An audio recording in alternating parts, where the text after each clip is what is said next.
నమస్తే, welcome to popcorn hot debate. దావోస్లో మూడవ రోజు సీఎం చంద్రబాబు నాయుడు గారు, ఆయన తనయుడు లోకేష్ బాబు గారు విస్తృతంగా పర్యటిస్తున్నారు. పెట్టుబడులే ధ్యేయంగా దావోస్ పర్యటన జరుగుతుంది. అయితే ముఖ్యంగా ఈరోజు కీలకమైన అంశాలు మనకి వెలుగులోకి వస్తూ ఉన్నాయి. సౌర విద్యుత్ గురించి, అలాగే గ్రీన్ ఇండస్ట్రియలైజేషన్ గురించి చంద్రబాబు నాయుడు గారు ఎక్కువగా ఫోకస్ చేసినట్టు తెలుస్తూ ఉంది. ఒక రకంగా స్వర్ణాంధ్ర 2047కి బీజాలు పడ్డట్టుగా తెలుస్తూ ఉంది. దీనికి సంబంధించి మనతో డిబేట్లో పాల్గొన్నారు ప్రముఖ రాజకీయ సామాజిక విశ్లేషకులు మధుసూదన్ రెడ్డి గారు. మధుసూదన్ రెడ్డి గారు నమస్తే. నమస్తే. అలాగే సీనియర్ జర్నలిస్ట్ దుర్గా వడ్లమాణి గారు. మేడం నమస్తే. నమస్తే సార్, చెప్పండి, చంద్రబాబు నాయుడు గారు విజన్ 2047 మనకి ఆ మార్క్ కనిపిస్తూ ఉంది. దావోస్ పర్యటనలో మూడో రోజు ఆయన ముఖ్యంగా గ్రీన్ ఎనర్జీ, గ్రీన్ హైడ్రోజన్, అలాగే ఆంధ్రప్రదేశ్ గ్లోబలైజేషన్ హబ్ గురించి ఆయన ఎక్కువగా ఫోకస్ చేశారు. అసలు ఈ మూడో రోజు దావోస్ పర్యటన మీద మీ విశ్లేషణ ఏంటి? విశ్లేషణ ఏం లేదు. బాబు గారి యొక్క టార్గెట్ కరెక్ట్గా ఉంది. గోల్ టార్గెట్ ఏంటంటే గ్రీన్ ఎనర్జీ. ఫస్ట్ ఏంటంటే గ్రీన్ ఎనర్జీ అంటే క్లీన్ ఎనర్జీ, పర్యావరణాన్ని పరిరక్షించాలన్నటువంటి ప్యారిస్ ఒప్పందంలో భాగంగా క్లీన్ ఎనర్జీ అంటే గ్రీన్ ఎనర్జీ. గ్రీన్ ఎనర్జీ ఏంది? Solar, wind power, solar power. తర్వాత ఇంకోటి ఏంటంటే గ్రీన్ హైడ్రోజన్. ఈ గ్రీన్ హైడ్రోజన్ భవిష్యత్తు ఎనర్జీగా ఇంధనంగా మారబోతుంది. దాన్ని ఏం చేశారంటే మొన్న ప్రధానమంత్రి గారు వచ్చి మనకి శంకుస్థాపన చేశారు. దాదాపుగా 2,10,000 కోట్ల పెట్టుబడితోటి ఇక్కడ మనకి గ్రీన్ హైడ్రోజన్ ఉత్పత్తి అవుతుంది ఏపీ నేల మీద. అది ఎన్టీపీసీ ప్లస్ ఏపీ జెన్కో భాగస్వామ్యంతో మొన్న శంకుస్థాపన చేశారు. అంటే ఏదైనా ఒక పరిశ్రమ స్థాపించాలంటే కొన్ని ప్రాథమికమైనటువంటి అంగాలు కొన్ని ఉంటాయి. దాని ఫస్ట్ ఏంటంటే మేజర్ ఏంటంటే ఇండస్ట్రీకి 24/7 పవర్ సప్లై చేయాలి, ఇంధన వనరులు సప్లై చేయాలి. కాబట్టి ఆ కొరత లేదు, మా దగ్గర ఉంది. గ్రీన్ ఎనర్జీ అంటే solar energy and hydrogen energy. So ఆ విధంగా ఆలోచన చేసినప్పుడు ఎనర్జీ కొరత లేదని మన స్టేట్కు ఉన్నటువంటి ఎఫిషియన్సీని అక్కడ బయట పెడుతున్నాడు. మీరు రండి, భూములు ఉన్నాయి, టెక్నికల్ స్కిల్, మ్యాన్ పవర్ ఉంది అని చెప్పే దాంట్లో తర్వాత ఇంకొక పార్ట్ ఏంటంటే ఈ గ్రీన్ ఎనర్జీకి పెద్ద ఆయన చంద్రబాబు నాయుడు గారు అన్నది ఏంటంటే గ్లోబల్ హబ్గా ఆంధ్రప్రదేశ్ మారబోతుంది. దీనికి కారణం కూడా చెప్పాడు. గ్లోబల్ హబ్ అంటే ప్రపంచానికే దిక్సూచిగా ఆంధ్రప్రదేశ్ మారబోతుందని పెద్ద ఆయన ఎక్స్ప్లెనేషన్ చేశారు. హౌ ఇట్ ఈజ్ పాసిబుల్ అన్నప్పుడు పాయింట్ 1 తీసుకున్నప్పుడు మనం ఏ రకంగా తీసుకున్నా ఈ గ్రీన్ హైడ్రోజన్ ప్రాజెక్ట్ ఏదైతే సాధించారో తద్వారా ఏంటంటే ఇప్పుడు దాదాపుగా ఒక కంపెనీ ఉంది, ఒక కంపెనీతో మాట్లాడారు నిన్న. ఆ కంపెనీ పేరు వినెన్స్ క్లార్క్ అనేది 130 దేశాల్లో ఈ సముద్రయానకు సంబంధించినటువంటి బిజినెస్లో కీలకం అన్నమాట. ఆ కంపెనీ సీఈఓతో కూడా మాట్లాడేసి అవగాహన ఒప్పందం. ఎందుకంటే మనకి తీరరేఖ పొడవు 970 కిలోమీటర్ల తీరరేఖ పొడవు ఉంది. సో గుజరాత్ తర్వాత సెకండ్ పొజిషన్లో మనం ఉన్నామన్నమాట. తీరరేఖ అనమాట అంటే స్ట్రైట్ లైన్గా ఉంటుంది తీరరేఖ పొడవు. కాబట్టి ఈ షిప్పులు మ్యానుఫ్యాక్చరింగ్ అంటే సముద్ర రవాణాల్లో అది దిట్ట కంపెనీ. ఆ కంపెనీ సీఈఓతో మాట్లాడి మాకు పోర్టులకు అవకాశం ఉంది. పోర్టు బేస్డ్ ఇండస్ట్రీ అంటే పోర్టులో కన్స్ట్రక్షన్ చేయాలంటే అన్ని షిప్పులు మెయింటైన్ చేసినప్పుడు దానికి సంబంధించినటువంటి బిజినెస్ ఎంత ఉంటుంది? Ship building, ship manufacturing. కాబట్టి దానికి సంబంధించినటువంటి అవకాశాలు అందిపించుకోవడానికి ఆ కంపెనీ సీఈఓతో కూడా మాట్లాడారు, మెరిక్ సంస్థతో కూడా మాట్లాడారు. తర్వాత ఇంకో రెండోది చూస్తే వరల్డ్ లీడర్షిప్ని తయారు చేయడానికి ఇంకొక పాయింట్, వ్యాలిడ్ పాయింట్ అక్కడ చెప్పింది. వరల్డ్ లీడర్షిప్ తయారు చేయడానికి ఏం చెప్పాడంటే గ్లోబల్ లీడర్షిప్ అంటే ప్రపంచంలో ఏ దేశ ప్రతినిధులతోనైనా మాట్లాడేదానికంటే కమ్యూనికేషన్ నాలెడ్జ్కి సంబంధించి ఒక అవగాహన ఒప్పందం కుదుర్చుకున్నారు. ఎవరితోటి ఆ అవగాహన ఒప్పందం కుదుర్చుకున్నదని మనం చూస్తే ఈ artificial intelligence plus real time data సాంకేతిక పరిజ్ఞానాన్ని కూడా తీసుకొని దీంట్లో ఏం చేశారంటే ఒక ఒప్పందం ఏదైతే స్విట్జర్లాండ్ వాళ్ళతో సింగపూర్ వాళ్ళతో కలిసి ఒక ఒప్పందం కుదుర్చుకొని ఉన్నాము. మీకు కమ్యూనికేషన్ నాలెడ్జ్ కూడా అంటే గ్లోబల్ లీడర్షిప్ తయారు చేసిన కమ్యూనికేషన్ నాలెడ్జ్ కూడా ఇబ్బంది లేకుండా ఉండటానికి ఒక ఒప్పందం పెద్ద ఆయన ముందే చేసుకున్నాడు సిఐఐ భాగస్వామితో. దీనివల్ల అడ్వాంటేజ్ ఏంటంటే స్విట్జర్లాండ్లోని ఐఎండి బిజినెస్ స్కూలు తర్వాత జిఎల్సితో లెటర్ ఆఫ్ ఇండెంట్ ఒక ఒప్పందం కుదిరింది ఒక బిజినెస్ స్కూల్తో. అంటే బిజినెస్కి సంబంధించినటువంటి పరిపాలనకు మీకు ఏమేం కావాలో అన్నీ అందిస్తాం. కమ్యూనికేషన్ నాలెడ్జ్కి సంబంధించిన నాయకత్వ లక్షణాలు అన్నిటికి కూడా ఒక ఒప్పందం ముందే చేసుకున్నాడు. ప్రపంచం నుంచి విధి దేశాల నుంచి మనకి ఇక్కడ కంపెనీలు వచ్చినప్పుడు కమ్యూనికేషన్ గ్యాప్ ఉండకూడదు. దానికోసం బిజినెస్ స్కూల్తో ఒక ఒప్పందం చేసుకున్నాడు ముందే. కాబట్టి మేము ఇది కూడా చేసుకున్నాం, మీకున్నటువంటి ట్రాన్స్లేషన్కి కూడా ఇబ్బంది లేకుండా చూస్తాం, మీరు రండి అని చెప్పి ఒక ప్రతిపాదన పెట్టాడు. తర్వాత P4 విధానాన్ని కూడా మనకి బయట పెట్టాడు, అక్కడ ఎక్స్ప్లెయిన్ చేశాడు P4 విధానాన్ని. ఈ P4 విధానం కూడా చాలా అద్భుతమైన ఫలితాలు అందించబోతుంది. ఈ P4 విధానం ఏంటంటే ప్రభుత్వము, తర్వాత 2 ప్రైవేటు, ప్రజలు, పీపుల్ అంటే పార్ట్నర్షిప్ మీన్స్ భాగస్వామ్యం. అంటే నిన్న మనం చూసాం, ఎందుకంటే ఒక అమ్మాయి నిన్న కడప జిల్లా పర్యటనకు పోయినప్పుడు ఒక ప్రాజెక్టు గురించి ఎక్స్ప్లెయిన్ చేసింది. స్పాట్లోనే డిసిషన్ తీసుకున్నారు. ఎందుకు? తర్వాత బయో కంపోస్ట్. చిన్న ఇళ్లల్లో వేస్ట్ పారేస్తూ ఉంటే చిన్న వాటర్ బాటిల్లో అమ్మాయి ఎక్స్ప్లెయిన్ చేసిన విధానం చూసి ఈ ప్రాజెక్ట్ని ఇమీడియట్గా టేక్ ఓవర్ చేయండి. కాబట్టి ఒక ఆలోచనలో ఉన్నటువంటి సేకరించే విధానం, అంత స్పాట్ ఆ అమ్మాయిలో ఉన్నటువంటి స్కిల్ని గుర్తించారా? ఆ అమ్మాయి రీసెర్చ్ చేసి దాదాపు ఒక 200 మంది ఆడవాళ్ళని నార్మల్ ఇంట్లో టమాటాలు కుళ్ళిపోయిన పదార్థాలతోటే వర్మీ కంపోస్ట్ ఏ విధంగా తయారు చేయొచ్చు సింపుల్గా, తద్వారా ఆదాయాన్ని ఎట్టా జనరేషన్ చేయొచ్చు అని ఒక ప్రాజెక్ట్ చేస్తుంది. 200 మంది ఆడవాళ్ళు ఇంట్లో ఉంటారు కదా, కూరలు ఉండేవి, అవి బయట బారేయకుండా వాటితోటి వర్మీ కంపోస్ట్ తయారు చేసే టెక్నాలజీని అమ్మాయి చేసి చూపించింది బాబు గారి ముందు.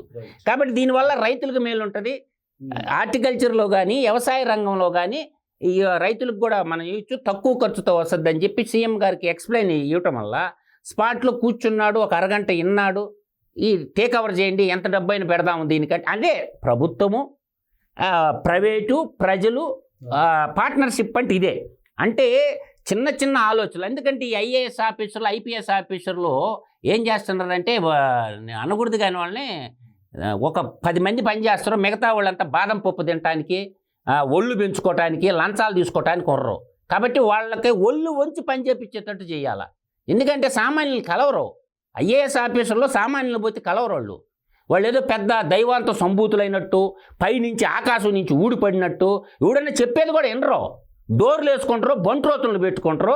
ఎవడన్నా సాధారణ పబ్లిక్ పోయి ఐఏఎస్ ఆఫీసర్ కాడికి పోయి సార్ ఇది ఉందని డిపిఆర్ ఎక్స్ప్లెయిన్ చేయకపోతే వాడు పైనుంచి జీడిపప్పు తింటా, బ్రిటిష్ సంస్కృతిని ఇప్పటికీ వాడు పైనుంచి ఊడిపడినట్టు బిల్డప్ ఇస్తుంటాడు అనమాట, అన్ని వాడికే తెలిసినట్టు. అందువల్ల ఆలోచన చేసుకొని అధికారులు కూడా ప్రజలతోటే మమేకమై ప్రజల నుంచి కూడా ఆలోచనలు, విజ్ఞానాన్ని స్వీకరించడం ఆ ధర్మం.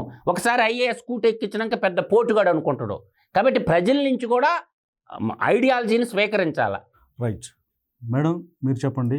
ముఖ్యంగా చంద్రబాబు నాయుడు గారు సౌర విద్యుత్ మీద కూడా బాగా ఫోకస్ చేసినట్టు తెలుస్తుంది. ఆయన ప్రజల్ని విద్యుత్ ఉత్పత్తిదారులుగా మార్చేందుకు ఆయన సౌర విద్యుత్ ప్రాజెక్టుల్ని ఏర్పాటు చేస్తూనే ఉన్నారు. అలాగే కర్బన ఉద్గారాలను తగ్గించేందుకు విద్యుత్ వాహనాలు వినియోగాన్ని ప్రోత్సహిస్తున్నామని చెప్పారు. అంటే ఒక ఇంటినే ఒక ఉత్పత్తి కేంద్రంగా తీర్చిదిద్దాలనే ఆయన ఆలోచన ఏంటి? అసలు ఆయన విజన్ గురించి అందరికి తెలిసిందే, కానీ ఈ సౌర విద్యుత్ గురించి మీరేం చెప్తారు? ఇప్పుడు మనకి ప్రధానమంత్రి దానికి సంబంధించి కూడా ఉంది కదా, సూర్య ఘర్. దాని అర్థం అదే. ఘర్ అంటే ఏంటి? ఇల్లు. అంటే ఇప్పుడు మనకి సూర్యుడు మనకి ఎలాగా ఉచితంగా మనకి అంటే విద్యుత్ అనే కాదు, ముందు వెలుగునిస్తాడు, తర్వాత విద్యుత్ కూడా మనం ఉత్పత్తి చేసుకోవచ్చు. అందుకని ఆ సౌర ఫలకాలు ఏమున్నాయో వాటిని మేము ఇస్తామని చెప్తోంది ప్రభుత్వం. వాటిని మీరు ఉపయోగించుకోండి అంటే అప్పుడు మీకు అన్నింటికీ మనం వాడుకోవచ్చు కదా. ఇప్పుడు వేడి నీళ్ళు అంటే మనకి కొంతమంది ఇళ్లలో ఇలాంటివి తెలుసు.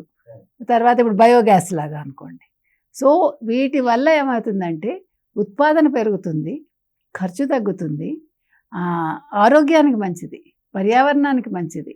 ఇప్పుడు ప్రతి దానికి కూడా ఒక ఉపయోగం అనేది ఉంటుంది. దానివల్ల ఏంటంటే ముందు మీకు ఆరోగ్యం ఎంత బాగుంటుందంటే మనకి మెడికల్ ఖర్చులు తగ్గుతాయి ముందు. ఇప్పుడు తెల్లారు లేస్తే మందులు వేసుకోకుండా ప్రపంచంలో ప్రజలకి జీవితం వెళ్తుందా? అంటే మనం మన చుట్టూ ఉండే వాటినే తీసుకుని మనకు ఉచితంగా దొరికే ఒక సూర్యుడిని మనం అండగా చేసుకుని ఈ రకంగా చేయగలమంటే, అంటే ప్రధానమంత్రి యోజన కింద దాన్ని మనకి సూర్యఘర్ ఏదైతే ఉందో అది మనకి ఇస్తున్నారు. ఇచ్చినప్పుడు అంటే చంద్రబాబు నాయుడు గారు విజన్ అన్నారు ఇందాక.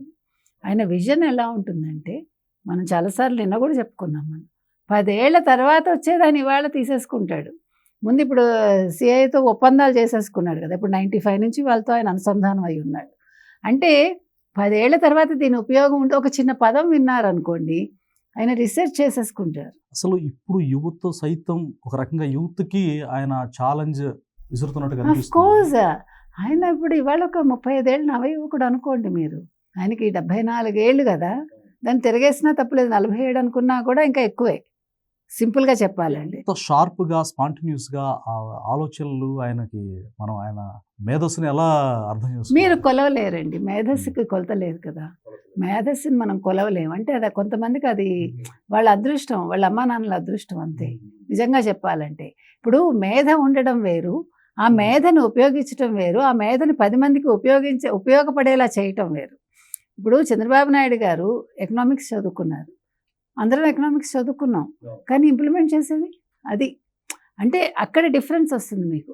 నాకు యూనివర్సిటీ ఫస్ట్ వచ్చి ఉండొచ్చు బై ఛాన్స్, కానీ ఆయనకి 60 మార్కులే వచ్చి ఉండొచ్చు అనుకుందాం. కానీ దాన్ని ఇంప్లిమెంట్ చేసే విధానం అదే. మీకు మేధ అంటే అక్కడే పనికొస్తుంది. సాధ్యం కానే కాదండి. ఇప్పుడు 100 మందిలో ఒకళ్ళు తప్పితే ఇద్దరు ఎక్కడో ఉంటారు. అలాగ వీళ్ళందరినీ కాదని కూడా ఆయన ఇందాక మీరు అన్నట్టుగా ఇవాళ యువతకి ఆయన ఛాలెంజ్ విసురుతున్నారు. ఇప్పుడు మీరు యువత ఇందులో ఎంతవరకు వాళ్ళకి నాలెడ్జ్ ఉంది? మనకే చాలా తక్కువ నాలెడ్జ్, ఎంత మీడియాలో ఉన్నా. అలాంటిది యువతకి ఎంత ఉంది? వాళ్ళ సబ్జెక్ట్ వరకు వాళ్ళకు ఉంటుంది, కానీ రేపు ఏమొస్తుంది అనేది ఎంతమంది తెలుసుకుంటున్నారు? ఇప్పుడు డాక్టర్స్ ఉంటారండి, ఫర్ ఎగ్జాంపుల్. ఇప్పుడు డాక్టర్స్కి ఎంత కష్టం అంటే నిజంగా చెప్తున్నా, ప్రతిరోజు చదువుతూనే ఉంటారు వాళ్ళు. ఇప్పుడు ఇవాళ దీంట్లో నేను ఒకటి ఇది స్పెషలైజేషన్ చేసేసానంటే కుదరదు. రేపు ఇంకో కొత్త టెక్నాలజీ వస్తుంది, రేపు ఇంకో కొత్త అంశం వస్తుంది, మళ్ళీ అది చదవాల్సి వస్తుంది. నిరంతరం అప్డేట్ అవ్వాలి. నిరంతరం అప్డేట్ అయినా కూడా మీరు వెనకబడతారు. కానీ చంద్రబాబు నాయుడు గారు వెనకబడరు, అది మీకు చెప్పొచ్చేది. ఆయన గొప్పతనం ఏంటంటే మనం వెనకబడతాము, ఆయన ముందే ఉంటాడు ఎప్పుడు. ఇప్పుడు ఇవన్నీ కూడా గ్రీన్ ఎనర్జీ, గ్రీన్ హైడ్రోజను, ఇవన్నీ క్లీన్ అండ్ గ్రీను, ఇవన్నీ ఈయన ఎప్పుడో క్లీన్ అండ్ గ్రీన్ గురించి మాట్లాడారు. ఆయన మీరన్నారు ఇందాక ఎకనామిక్స్ చేశారని, మీరు అన్నట్టు అనేక సబ్జెక్టులు, ఒకటి కాదు. ఎకనామిక్స్ ఏంది, సాంకేతిక పరంగా బీటెక్ చదువుకున్న వాళ్ళు, ఎంటెక్ చదువుకున్న వాళ్ళు, ఇంతగా అంటే ఒక టెక్నికల్ నాలెడ్జి ఆయనకి లాట్ ఆఫ్ ఉందని అర్థమైపోతా ఉంది. అంటే మీరు అన్నది కరెక్ట్. ఇప్పుడు మీరు తీసుకోండి, ఎవరైనా ఐటీ ఊహించాడా? ఇప్పుడు మన్మోహన్ సింగ్, ఒక పివి నరసింహరావు ఈ సరళీకృత విధానాలు మొదలుపెట్టాక దాన్ని అందిపుచ్చుకున్నది ఫస్ట్ ఎవరండి? చంద్రబాబు నాయుడేగా. చంద్రబాబు నాయుడు గారి గొప్పతనం ఎక్కడుందో మీకు ఇక్కడే అర్థమవుతుందా? దానివల్లే కదా ఇవాళ ఐటీ ఇంత విస్తరించింది. ఈ విస్తరించడం వల్ల ఎంతమంది కుటుంబాలు బాగుపడ్డాయి. ఒక చంద్రబాబు నాయుడు అరెస్ట్ అయితే ఎన్ని 100 కంట్రీస్ నుంచి ప్రపంచవ్యాప్తంగా ఎందుకు ఆయనకి మద్దతు తెలిపారు? స్పెసిఫిక్గా ఇదే హైదరాబాద్లో కూడా ఐటీ ఉద్యోగులు రోడ్ల మీదకి వచ్చి వేల మంది ఏమన్నాడు కేటీఆర్? మీ రాష్ట్రానికి వెళ్ళి చేసుకోండి అన్నాడు. ఎవరి రాష్ట్రం అండి? ఇది అందరి రాష్ట్రం. ఉమ్మడి ఆంధ్రప్రదేశ్లో ఉన్నాం మనం. హైదరాబాద్ ఒకప్పుడు ఉమ్మడి క్యాపిటల్. ఇది ముగిసినా ఎక్కడికి వెళ్ళిపోతారండి? ఇదే మాట మీరు ఆంధ్ర వాళ్ళని అంటున్నారు, ఇదే మాట మీరు గుజరాతీస్ని అంటారా? ఇదే మాట మీరు మహారాష్ట్ర వాళ్ళని అనగలరా? కన్నడ వాళ్ళని అంటారా? తమిళియన్స్ అంటారా? మీరు నార్త్ ఇండియన్స్ మీరు నమ్మరు. ఒక చిన్న కొట్టులాగా మీకు కనిపిస్తుంది వాళ్ళది, కానీ వాళ్ళు కోట్లలో బిజినెస్ చేస్తారు. ఆంధ్ర వాళ్ళు పని చేస్తారు, 10 మందికి ఉద్యోగాలు ఇస్తారు. ఆ విషయం మర్చిపోకూడదు. ఇక్కడ ఎవరు ఎక్కువ తక్కువ లేరండి. మనం తెలంగాణ వాళ్ళము, మన ఆంధ్ర వాళ్ళం, మన తెలుగు వాళ్ళం అల్టిమేట్గా. ఎందుకు చెప్తున్నానంటే ఇవాళ చంద్రబాబు నాయుడు గారికి, ఇవాళ ఆయనే చెప్తున్నాను, నేను యూరోపియన్ కంట్రీస్కి వెళ్తే ఒకప్పుడు ఒక తెలుగువాడు ఉండేవాడు కాదని. ఈరోజు తెలుగు వాళ్ళు ఆయన కలవటానికి వచ్చారు, వాళ్ళ సొంత డబ్బులు పెట్టుకుని. దావోస్ ఒక వంక, రేపొద్దున ఏపీలో కూడా వాళ్ళు మళ్ళీ పెట్టుబడులు పెట్టడానికి రెడీగా ఉన్నారు. అంతే. Okay, right. మధుసూదన్ రెడ్డి గారు, ఇక్కడ నా పాయింట్ ఏంటంటే అమరావతిని ఆయన ఎంత ఫోకస్డ్గా అమరావతి మీద ఫోకస్ చేశారో అర్థమవుతుంది. గతంలో మనం చూసాం, జగన్ గారి గవర్నమెంట్ ఉన్నప్పుడు బొత్స సత్యనారాయణ ఎక్స్ మినిస్టర్ ఇది అమరావతి కాదు అమరావతి అని, తర్వాత శ్మశానం అని కూడా మాట్లాడారు. అలాంటి అమరావతిని ఆయన ఛాలెంజ్ తీసుకొని ఇదే దావోస్లో ఒక లఘు చిత్ర ప్రదర్శన కూడా ఇచ్చి అమరావతి మీద ఆయన పెట్టుబడులకు అనువైనటువంటి వాతావరణం ఉందని, అలాగే అందుబాటులో ఉన్న వనరులు, స్వర్ణాంధ్ర విజన్ డాక్యుమెంట్ పై కూడా ఆయన చిత్రించినటువంటి లఘు చిత్రం అందరి ప్రశంసలు, అందరిని ఆకర్షిస్తూ ఉంది. సో అమరావతి అసలు ఈ 5 ఏళ్లలోనే అద్భుతంగా తీర్చిదిద్దే అవకాశం ఉందంటారా? అమరావతి మీద మీ నేను ఒపీనియన్? అనేది ఒక దొంగోడు, ఒక సారా వ్యాపారస్తుడు గురించి మాట్లాడకూడదు మనం. ఎందుకంటే ఒకడు దొంగ, అది ఆ గతంలో దొంగోడు ఒకడు సారా వ్యాపారస్తుడు, ఒకడు ఉత్తరాంధ్ర దొంగ, ఒకడు రాయలసీమ గజ దొంగ, ఒకడేమో ఉత్తరాంధ్ర గజ దొంగ, ఇంకొకడేమో రాయలసీమ గజ దొంగ. ఉత్తరాంధ్ర బొత్స సత్యనారాయణ గారు, రాయలసీమ జగన్మోహన్ రెడ్డి గారు. అదే ఉత్తరాంధ్ర గజ దొంగ ఒకడు, రాయలసీమ గజ దొంగ ఒకడు. రాజకీయాన్ని అడ్డం పెట్టుకొని తెలుగు ప్రజలు 1000 కోట్లు లూటీ చేసినటువంటి లఫూట్ బ్యాచ్ అది. వాళ్ళ గురించి అవుట్ ఆఫ్ ఆర్డర్ మాట్లాడబాకండి, నేను చెప్పానండి. అమరావతి భవిష్యత్తులో ఎలా ఉంటుందో అని చెప్పి టెలికాస్ట్ చేసి చూపించాడు. తప్పేంది? అమరావతి ఏంటంటే ఏ కంపెనీ వచ్చినా సరే ఒక కార్పొరేట్ ఆఫీస్ ఉండాలా. అంటే వాళ్ళకి ట్రావెలింగ్ ఎలా, air connectivity, road connectivity, train connectivity. మీరు ఇక్కడ ఒక కార్పొరేట్ ఆఫీస్ కనుక్కుంటే మీకు వచ్చేటటువంటి ఫీచర్స్ లేనిది మీకు తొందరగా వెళ్ళటంటే ఎయిర్ కనెక్టివిటీ ఎలా ఉంటుంది, రోడ్డు కనెక్టివిటీ ఎలా ఉంటుంది, ట్రైన్ కనెక్టివిటీ ఎలా ఉంటుంది, ఫ్యాక్టరీ ఎక్కడో ఉంటుంది. బట్ ఆఫీస్, కార్పొరేట్ ఆఫీస్కి ఎన్ని సెకండ్లో చేరుకుంటారు, ఫ్యూచర్ సిటీ ఎలా ఉండబోతుందో వాళ్ళ కళ్ళ ముందు చూపించాడు. అది ఇలా అవుటర్ రింగ్ రోడ్ ఎలా వస్తుంది, ఇంటర్నల్ పైప్ లైన్ ఎలా వస్తుంది, ఈజీ ఆఫ్ డూయింగ్ బిజినెస్ అంటే ఏంటి, మేము ఎలా చేయబోతున్నాం అనేదాన్ని వాళ్ళు చూపించారు. దానికి ఏంటంటే ఒక అమరావతి అంటే దేవతల రాజధాని, ఆ కళ్ళు బయర్లు గమ్మిని. ఇది కానీ సక్సెస్ అయిందంటే ప్రపంచంలోనే అమరావతిని మించినటువంటి ఇంకొక పట్టణం ఉండదని, అతిశయోక్తి లేదని అందరూ అనుకుంటున్నారు. ఇప్పుడు నేననేది ఏంటంటే ఒక ప్లానింగ్ అంటే స్వర్ణాంధ్ర 2047. కాబట్టి ఈ స్వర్ణాంధ్ర ఆంధ్రప్రదేశ్ అంతా కూడా బాగా ఉండాలని ఆలోచన చేసినప్పుడు ఒక 4 ప్రాజెక్టుల గురించి చెప్తాను. పెద్ద అయిన ఆలోచన 4 ప్రాజెక్టులు. ఇప్పుడు తెలంగాణ వాళ్ళు కూడా సాధించుకున్నారు అనుకోండి, వాళ్ళు మన తాటి అన్నదమ్ములుగా, వాళ్ళు బాగుండాలా, మనం బాగుండాలా. ఈ 4 ప్రాజెక్టుల్లో నేనేందన్నా మెరిక్స్ సంస్థ ఏదైతే ఉందో 130 దేశాల్లో ఈ సముద్రయానం అంటే షిప్పింగ్, ట్రావెలింగ్ అటు ఇటు చేస్తుంది కాబట్టి ఆ సీఈఓతో మాట్లాడాడు. ఇది డెన్మార్క్కి సంబంధించిన సంస్థ. కాబట్టి సముద్రయానంలో 130 దేశాల్లో కార్యకలాపాలు ఉంటే మన ఆంధ్రప్రదేశ్లో ఆరంభించారనుకో, అంటే ఎక్స్పోర్ట్ ఇంపోర్టు, సముద్రం ఉత్పత్తుల ఎక్స్పోర్ట్ ఇంపోర్టు, దానికి మనకి ఎంత ఆదాయం వస్తుంది. కాబట్టి అదొకటి సముద్రయానానికి సంబంధించింది. ద సెకండ్ 2 ఇవాళ లిథియం అయాన్ బ్యాటరీ. ఇవాళ లిథియం అయాన్ బ్యాటరీ మనకేముంది, అమర్ రాజా తప్ప ఇంకేమన్నా ఉందా? ఆంధ్రప్రదేశ్లో అమర్ రాజా తప్ప ఇంకో కంపెనీ ఉందా? కాదు, షిఫ్ట్ కాలేదు. అంటే వాళ్ళు ఎస్టాబ్లిష్మెంట్ పెట్టాలంటే వాళ్ళ పార్టీలోకి బాగాలేదని వాళ్ళ చిత్తూరు జిల్లాలో వాళ్ళ ఇల్లు కూడా ఆడే ఉంటుంది. కానీ పొల్యూషన్ వాళ్ళ చేత నోటీసులు ఇప్పించేసి మూసేస్తాం బెదిరించి. వాడు అన్నాడు కదా బేవర్సగాడు, BA చదువుకున్న బేవర్సగాడు, సకల శాఖల మంత్రి అని BA చదువుకున్న బేవర్సగాడు బెదిరించి పొల్యూషన్ వాళ్ళు నోటీస్ ఇస్తే వద్దురా బాబు అని అప్పుడు KTRని పట్టుకొని జడ్చర్ల కాడ తెచ్చుకున్నారు. 9,500 కోట్లు ఏడు పెట్టారు వాళ్ళు. అంటే వాడికి దోపిడీదారుడికి తన ఏముండదు, వాడికి దొంగతనమే అలవాటు. మీరు సజ్జల గారి విషయం ప్రస్తావించారు కాబట్టి నాకు సందేహం. అది వదిలేయండి, ఇంకొక పాయింట్ చెప్తా. వాడి గురించి BA చదువుకున్న బేవర్సగాడు గురించి వదిలేయండి.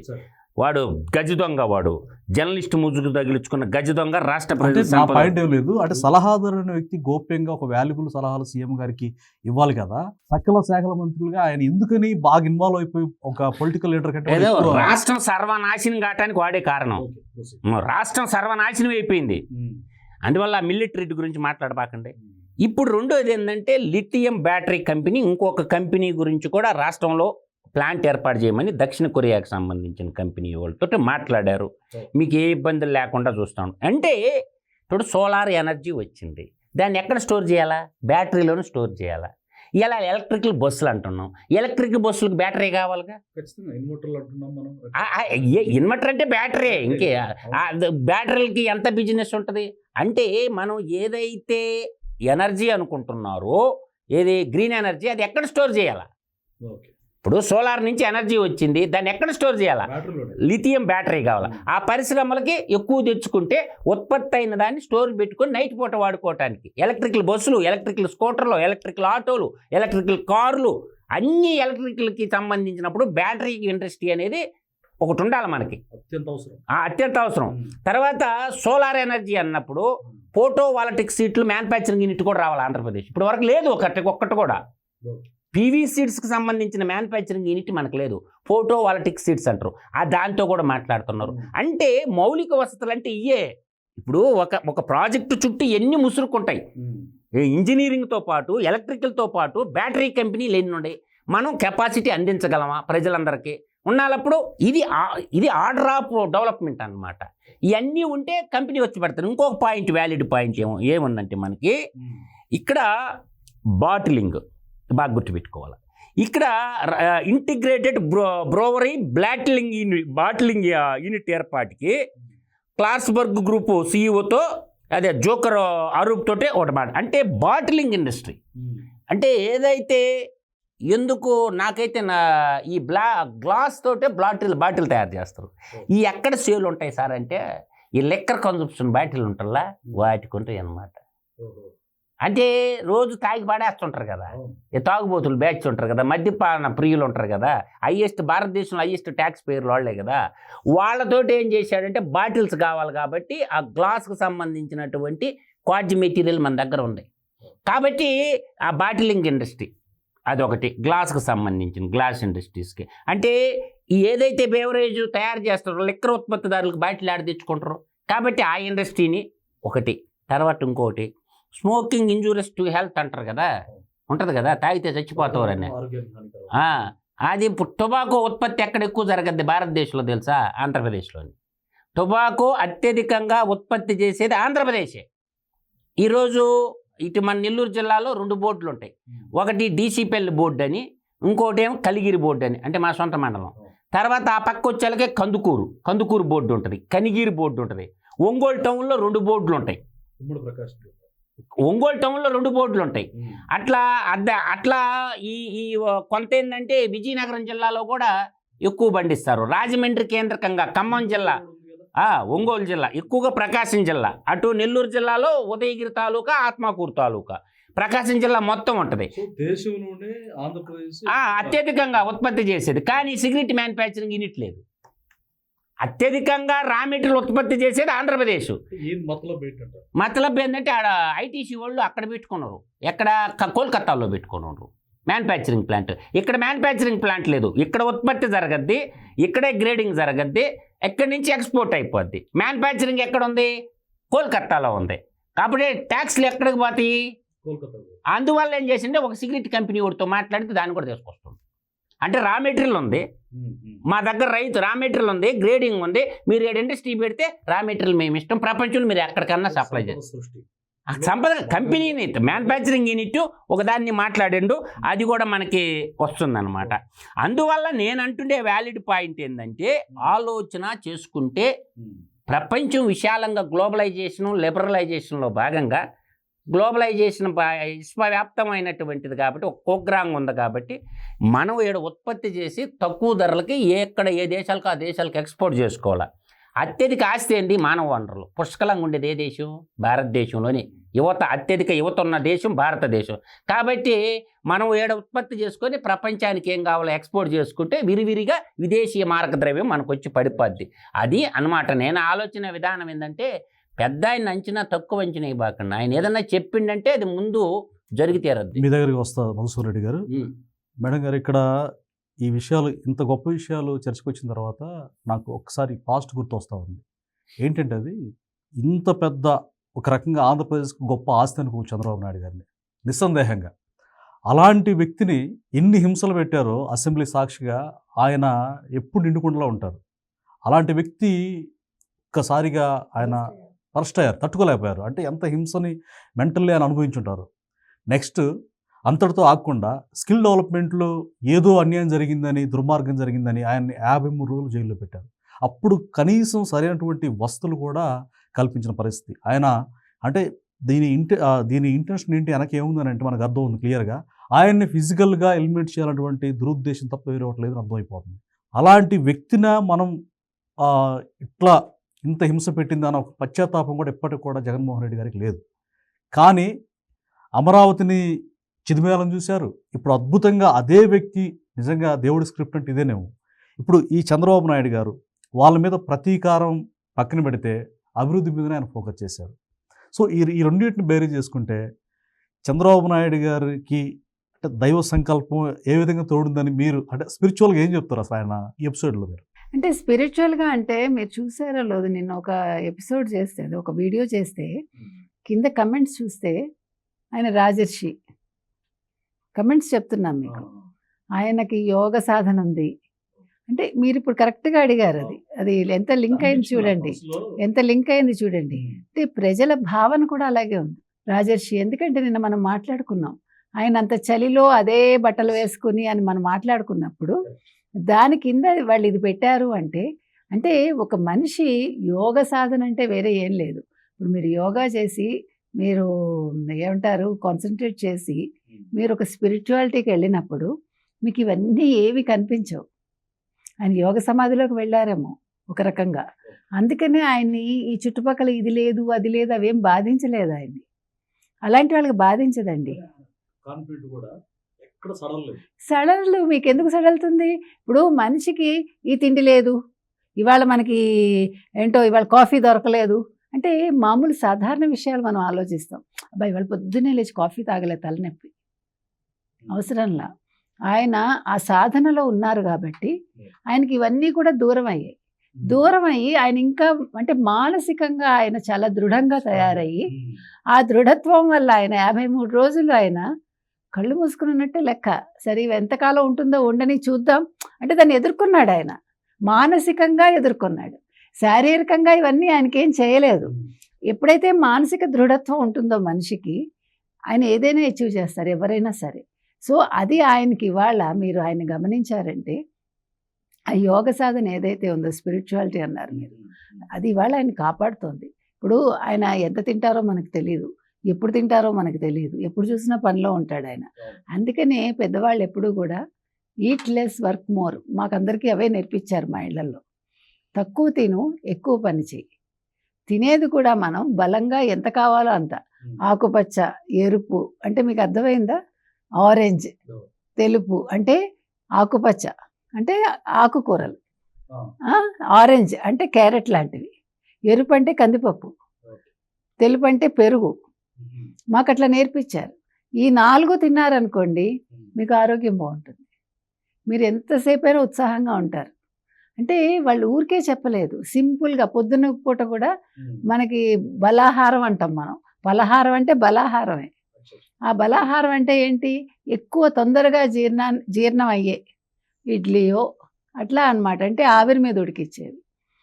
ఎందుకు చెప్తున్నానంటే ఆహారం అనేది కూడా మనిషికి చాలా ఉపయోగపడుతుంది. మీకు భౌతికంగా మీరు బాగున్నప్పుడు మీ మేధ సరిగ్గా, మీ ఆలోచన కరెక్ట్గా ఉంటుంది. మీరు ఎక్కువ తినేసి ఈ బిర్యానీలు అంటారు యువత, నాకు అర్థం కాదు. ఎక్కువ తినటం వల్ల ఏమవుతుందంటే మైండ్ మనకి బండబారిపోతుంది, మొద్దుబారిపోతుంది. కాబట్టి తినాలండి, టైంకి తినాలి, బలంగా తినాలి. ఆ కాన్సెప్ట్ చంద్రబాబు నాయుడు గారు. అందుకని ఆయన ఇవాళ మీకు అంత ఉత్సాహంగా కనిపిస్తున్నారు. Thank you madam, well said, బాగా చెప్పారు. అయితే మధుసూదన్ రెడ్డి గారు 1995 నుంచి సిఐతో దీర్ఘకాలికంగా భాగస్వామ్యం కలిగింది బయోఫ్యూర్ ప్లాంట్. సో ఈ బయోఫ్యూర్ ప్లాంట్ గురించి మీరు ఎలా అనలైజ్ చేస్తారు? బయోఫ్యూయలా? బయోఫ్యూయల్స్ అనేది గోబర్ గ్యాస్ లాంటిది అనమాట. లైక్ దట్ ఏంటంటే గతంలో మన వాళ్ళు గోబర్ గ్యాస్ ప్లాంట్లు ఉంటాయి. అంటే పశువుల వ్యర్థాలతోటి గోబర్ గ్యాస్ చేసి గ్రామాల్లో వంట దాన్ని చేసేవాళ్ళు అనమాట. సో అది మన గ్యాస్ బదులు అది వాడేవాళ్ళు ఇంతకుముందు. మా చిన్నప్పుడు రోజు పేడ ఎత్తుకొని వస్తే గ్యాస్ వస్తే ఇంట్లో వంట న్యాచురల్. ఇప్పుడు నేను చెప్పే ఈ పాయింట్ వేరు. బయోఫ్యూయల్ అంటే రైతు పండించినటువంటి ఉత్పత్తులు ఏవైతే ఉంటాయో, పొగాకు, తర్వాత పత్తి, కంది, ఇలాంటి పంటలు పండిస్తారు కదా రైతులు, వాటిని ఏంటంటే వుడ్ వస్తుంది. ఇప్పుడు సర్కారు తుమ్మ చెట్లు ఉంటాయి, అంటే గిచ్చలు విడిగా పెరగతాయి ఆడ కూడా. వాటిని ఫైర్ చేసి తద్వారా కరెంట్ ఉత్పత్తి చేయటం. అదే సర్కారు తుమ్మ అంటారు, కర్తమ్మ చెట్లు అంటారు. ఇప్పుడు మీకేంటంటే ఎలా వస్తుందంటే పత్తి ఉందనుకో, పత్తి రైతుకి దాని నుంచి ఆదాయం వచ్చేటట్టు. ఆ బయోఫ్యూయల్స్ని ఏంటంటే దాన్ని ఒక రకమైనటువంటి విద్యుత్ శక్తిగా మార్చే కొత్త నూతన టెక్నాలజీ వచ్చింది. సో వ్యవసాయదారులకి ఏదైతే ఇప్పుడు టొబాకో వేసారు, నేను లైక్ చేసి చెప్పాను, కంది పంట వేస్తారు, కంది అంత చెట్టు పెరగద్ది. ఆ కంప వేస్ట్ కాకుండా, తర్వాత పత్తి కంప వేస్ట్ కాకుండా రైతులతో అవగాహన చేసి అదైతే రా మెటీరియల్ వాళ్ళకి ఇస్తే తద్వారా దాన్ని ఏం చేస్తారంటే ఫైరింగ్ చేసి దానికి టెక్నాలజీ ఉపయోగించుకొని తద్వారా పవర్ జనరేట్ చేయటం అనమాట. దిస్ ఈజ్ ద కాన్సెప్ట్ అనమాట. అది 65,000 కోట్లతోటే రిలయన్స్ వాళ్ళు ఊరూరిన ప్రతి మండలంలో ఒకటి పెడతారు. ఈ ఆలోచన ఎక్కడి నుంచి పుట్టింది, ఎలా? ఇది శాస్త్ర సాంకేతిక ఇన్నోవేషన్ థాట్స్ అంటారు. ఇన్నోవేషన్ ఏంటంటే ప్రతి ఒక్కరు ఒక ఆలోచన ఉంటుంది. ఏదో ఒక కుర్రోడికి ఏదో ఒక సృష్టించాలా, నా పేరు ఉండాలా అని అనుకుంటారు. అనుకున్నప్పుడు దాన్ని పెద్దోళ్ళు అందిపుచ్చుకుంటారు. ఇప్పుడు ఆనంద మహేంద్ర ఉన్నారు, నా దగ్గర ఒక డిపిఆర్ ఉండి సార్ ఇది ఉండని ఎత్తుకొని ఎక్స్ప్లెయిన్ చేస్తే అట్లాగా ఉత్పత్తి అవుతాయి. చాలా కూడా ప్రోత్సహిస్తుంది. ఇప్పుడు అట్లా ఎవరో ఒకరు నిరంతరం రీసెర్చ్ చేస్తూ ఉంటారు. అందుకని ఏ రాష్ట్ర ప్రభుత్వమైనా, కేంద్ర ప్రభుత్వమైనా రాష్ట్ర ప్రభుత్వమైనా ఇన్నోవేషన్కి బడ్జెట్లో కొంత కేటాయించారు అనుకో, మనకున్న లోపం ఏంటంటే ఇన్నోవేషన్కి డబ్బులు కేటాయించడం వల్ల. ఎందుకంటే రాష్ట్రం లక్షల కోట్ల బడ్జెట్, దేశంలో లక్షల కోట్ల బడ్జెట్ పెడుతున్నప్పుడు రీసెర్చ్కి కొంత డబ్బు ఖర్చు పెట్టి బాధ్యత పరంగా, ఇప్పుడు యూనివర్సిటీలు ఉన్నాయి. ఇప్పుడు మన యూనివర్సిటీలు తీసుకుంటే చాలా యూనివర్సిటీలు ఉన్నాయి రాష్ట్రంలో. ఈ రాష్ట్రానికి ఏమి ఇచ్చారంటే పెద్ద గుణసున్నా. అంటే పిహెచ్డీలు చేసిన ప్రొఫెసర్లు, వైస్ ఛాన్సలర్లు వీళ్ళందరూ కలిసి రాష్ట్రానికి ఏమి అందించారా అంటే పెద్ద గుండు సున్నా. అంటే నేను అనేది కాదు, ప్రభుత్వ లోపం ఇది, గవర్నర్ లోపం. అండర్ యూజీసీ కింద ఉన్నటువంటి గవర్నరు బాధ్యతగా వ్యవహరించటం వల్ల ప్రతి యూనివర్సిటీకి పోయి గవర్నర్ కింద ఉంటాయి. ఏది దానికి హెడ్ ఆఫ్ ద బాస్ రాష్ట్ర గవర్నరు, రాష్ట్ర ముఖ్యమంత్రి కాదు. గవర్నర్ పోయి మీరు పెరిగి కట్ల కట్టింది ఏందని వైస్ ఛాన్సలర్. ఇప్పుడు మద్రాస్ ఐఐటి ఎన్ని ఉత్పత్తులు తయారు చేస్తుంది, వాళ్ళు ఎంత సంపాదిస్తున్నారు? మన దగ్గర ఉండరు యూనివర్సిటీ వైస్ ఛాన్సలర్లో. రాజకీయ నాయకులకి ఊడిగం చేస్తూ ఉంటారు, ఎందుకంటే వ్యాలిడ్ పాయింట్. అంటే కేంద్రంలో నుంచి వచ్చే యూజీసీ నుంచి వచ్చేటటువంటి యూనివర్సిటీ వైస్ ఛాన్సలర్లని నేను డైరెక్ట్ మాట్లాడుతూ ఉండా, ఏం దాచిపెట్టుకునే వ్యవహారం కాదు. నువ్వు పెరిగి కట్ల కట్టింది ఏంద్రా, జీతం లక్షలు తీసుకుంటున్నప్పుడు ఇన్నోవేషన్ చేయడానికి మీకు వచ్చిన నొప్పి ఏంటి? కాబట్టి నిధులు లేక కాదు, నాకేస్తారు. ఇప్పుడు ఆంధ్ర యూనివర్సిటీ ఉంది, రాష్ట్రానికి ఏ ప్రోడక్ట్ తయారు చేసి ఇచ్చిందని నేను అంటుండా. తర్వాత మీరు ఇంకా వ్యాలిడ్ పాయింట్ ఏంటంటే ఇంజనీరింగ్ కాలేజీలు ఉంటాయి ప్రతి యూనివర్సిటీలో. ఒక ప్లాన్ ఇవ్వాలి, అమరావతి నగర నిర్మాణం జరుగుతుంది, ఆడున్న ఇంజనీర్లు ఒక ప్లాన్ తయారు చేసి ఇస్తే మనకి డబ్బులు ఎన్ని మిగులుతాయి? యూనివర్సిటీలో ఉన్నటువంటి సివిల్ ఇంజనీరింగ్ డిపార్ట్మెంట్ ప్రొఫెసర్లు మీరు ఆర్కిటెక్చర్లో కన్సల్టెన్సీకి ఇచ్చుకునే దానికంటే సార్ మేము రెడీ, ఇదిగో 4 డ్రాయింగ్లు గీసాము, ఇది వాడుకోమని చెప్పొచ్చు కదా. అంటే మీరే చెప్పండి. అయితే ఇక్కడ మీరు అన్నారు ఇందాక రీసెర్చ్ కొరవడింది అని. రీసెర్చ్ చేసి పిహెచ్డీ చేస్తారు యూనివర్సిటీల్లో, వైస్ ఛాన్సలర్స్ వీళ్ళందరూ కూడా ఈ పిహెచ్డీ క్యాండిడేట్కి స్కాలర్ మంత్లీ 20,000 30,000 ఇట్లా, అంటే డబ్బులు లాట్ ఆఫ్ డబ్బులు యూజెస్ ఖర్చు పెడుతుంది గవర్నమెంట్, కేంద్ర ప్రభుత్వం ఖర్చు పెడుతుంది. నేను అడిగింది వ్యాలిడ్ పాయింట్. మీరు పెరిగి కట్ల కట్టిందే ఒక్క వస్తువు చెప్పమంటుండ, రీసెర్చ్ చేసిన అంటే కాదు. ఇప్పుడు ఇంజెక్షన్ ఉంటుంది ఏది హాస్పిటల్లో, ప్లాస్టిక్ సిరంజ్ను తయారు చేసి ఇచ్చారా? నేను అడుగుతుండే ఏమి తయారు చేసి ఇచ్చారో చెప్పండి. రాష్ట్రానికి సంబంధించినటువంటిలో పాలిమర్ సెక్టార్లో మేము ఈ ఉత్పత్తి తయారు చేసి రాష్ట్రానికి ఇచ్చాము. ఈ టెక్నాలజీ వాటర్ ప్యూరిఫైర్లో ఈ టెక్నాలజీ మేము ప్రొవైడ్ చేసి రాష్ట్ర ప్రభుత్వానికి ఇచ్చాము. నేను బాధ్యత గుర్తు చేస్తున్నా. ఫోటో వాళ్ళ టిక్ అని ఉంది, ఇదిగో ఈ డిజైన్ ప్రకారం చేస్తే టెక్నాలజీని మీరు ఇచ్చారా అని అంటుండా. నేను ఉంటే ఎందుక గొర్రెల మంది ఉంటుంది, అన్నీ కాదు. ఇన్ని యూనివర్సిటీలు ఉన్నప్పుడు ఆంధ్ర యూనివర్సిటీ, తర్వాత శ్రీ వెంకటేశ్వర యూనివర్సిటీ, తర్వాత జేఎన్టీయూ యూనివర్సిటీ, తర్వాత యోగి వేమన యూనివర్సిటీ, సింహపూర్ యూనివర్సిటీ, లెక్క పెట్టుకోండి జిల్లాకు ఒక యూనివర్సిటీ ఉంది, రాయలసీమ యూనివర్సిటీ, ఆచార్య నాగార్జున యూనివర్సిటీ. పెరిగి కట్ల కట్టింది ఏదో ఇన్నోవేషన్ చూపిమని అడుగుతుండా నేను. ఇక గవర్నర్ గారు పోయి టాస్క్ ఇచ్చేయాలా, ఎలక్ట్రికల్ రంగం ఒకటికి, ఆటోమొబైల్ రంగం ఒకటికి, డ్రోన్ టెక్నాలజీ రంగం ఒకటికి, ఏ అయితే ఉన్నాయో ఆ టాస్క్లు ఇచ్చేయాలా, మీరు ఏదో ఒకటి తయారు చేసి చూపించండి. అటువంటి చెయ్యాలని కోరుకుంటున్నా. వాళ్ళ మీద కోపం కాదు నేనేది, బాధ్యత అంటుండా. దేశం బాగుపడాలంటే విశ్వవిద్యాలయాల్లో ఉన్న ప్రొఫెసర్లు బాధ్యత తీసుకొని ఒక ప్రాజెక్టు, కనీసం ఒక ఇంజిన్ తయారు చేయలేదు ఇప్పటి వరకే. ఒక ట్రాక్టర్ తయారు చేసి ఇంజిన్ తయారు చేసి డిజైన్ లేదు. ఇప్పుడు రైల్వే ఉంది, ఇంజిను ఒకే ఒక ఇంజనీర్ తయారు చేసి పెట్టిండు. ఇలా వందే భారత్ రైలు పోతా ఉంది, ఆయన కాళ్ళు పట్టుకొని నేను తయారు చేస్తాను నాకు ఏంటంటే కూడా పారనోడు కాడికి పోతా ఉంటే ఆయన కాళ్ళు పట్టుకొని ఇంజిన్ తయారు చేసి ఇచ్చిండు. అందువల్ల వీళ్ళకేం సోయి ఉండదా? అందువల్ల వీళ్ళు తినటం, టయానికి పోవటం, నెలొచ్చాలకు జీతాలు తీసుకోవటం, అసలు వాళ్ళ క్లాసులు చెప్తే కదా ముందు పోయా పిల్లవాళ్ళకే. ఇది అంటే చంద్రబాబు నాయుడు గారు 2047 విజనరీతో ఆయన చాలా కష్టపడుతున్నారు, ముందుకెళ్తున్నారు. కానీ ఇన్ని యూనివర్సిటీలు ఉండి కూడా యూనివర్సిటీలు తగిన స్థాయిలో రీసెర్చ్ చేయడం లేదు, అభివృద్ధి లేదు, యూనివర్సిటీల్లో పెను మార్పులు అవసరం అని చెప్పేసి మధుసూదన్ రెడ్డి గారు చెప్తున్నారు. ఈరోజు డిబేట్లో పార్టిసిపేట్ చేసినటువంటి మధుసూదన్ రెడ్డి గారికి, అలాగే సీనియర్ జర్నలిస్ట్ దుర్గా మేడం గారికి ఇద్దరికి కూడా ధన్యవాదాలు తెలియజేస్తున్నాను. ఇది ఈరోజు డిబేట్. మరొక అంశంతో మళ్ళీ కలుద్దాం. ధన్యవాదాలు.